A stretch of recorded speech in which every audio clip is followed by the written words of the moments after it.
There is something special about this time of year that I particularly enjoy. The cooler weather, the tinge of fall and winter, preparing for Thanksgiving and Christmas. When I was a teenager, I used to anticipate the first snowfall on Mount Baldy as a harbinger for a cool and rainy winter, an indicator of joy. The crispness in the air is invigorating and opens my senses. I thought of all this recently as I met with a youth group to talk about the liturgical calendar and the beginning of the new year this Sunday as we usher in the season of Advent. Advent is a special season, and while I'm reluctant to choose a favorite liturgical season, if nudged, I would readily admit it is Advent. Well, one of the reasons why I enjoy the season of Advent has to do with the temporal things like I just mentioned. It is the contrast that we experience in life that Advent so marvelously articulates that captures me. Advent is a sober yet joyful time, a season to reflect on the dichotomies that exist in our own lives, the lives of others, and the world in general. Advent is a time to remember that our faith, the love and grace of God bestowed on us, gives us the capacity to hold polar opposites in balance. During Advent, we reflect on light and darkness, hope and despair, life and death. The Advent themes so capture the times we are in. This is a time to reflect on our challenges and hope, our sorrow with thanksgiving. The difficulties and struggle of this time, or our own personal difficulties and struggles, may make it really difficult to focus on what we may be thankful for, but the season of Advent so wonderfully cajoles us to do so. So as we prepare for Thanksgiving tomorrow and usher in the season of Advent, here are a few things that I am thankful for, the antidotes to this time of pandemic and upheaval in our country and world. The birth of my grandson Emile, my grandson Han, my wife Eugenie, my daughter Savannah, my son Armin, and my niece Tiana, and my mom, sister, and brother, for they all bring hope into focus for me.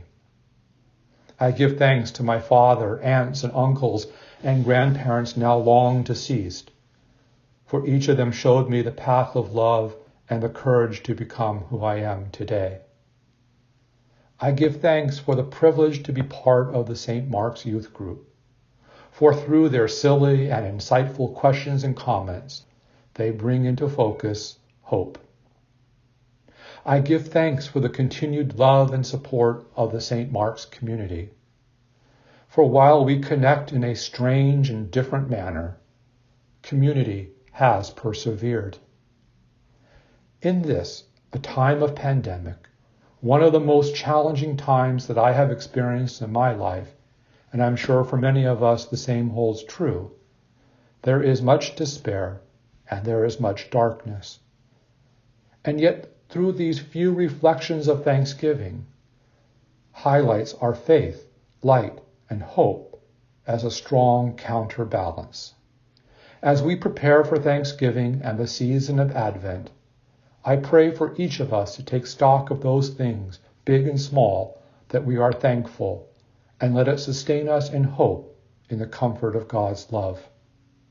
I leave you with the following from the letter of Paul to the Romans, chapter 12, verses 9 through 18. Paul writes, "Let love be genuine. Hate what is evil. Hold fast to what is good. Love one another with mutual affection. Outdo one another in showing honor. Do not lag in zeal. Be ardent in spirit. Serve the Lord. Rejoice in hope. Be patient in suffering. Persevere in prayer. Contribute to the needs of the saints. Extend hospitality to strangers. Bless those who persecute you. Bless and do not curse them. Rejoice with those who rejoice. Weep with those who weep. Live in harmony with one another. Do not be haughty, but associate with the lowly. Do not claim to be wiser than you are. Do not repay anyone evil for evil, but take thought for what is noble in the sight of all.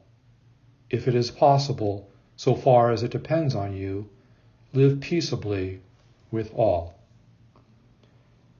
Have a very thankful Thanksgiving, and God bless us all.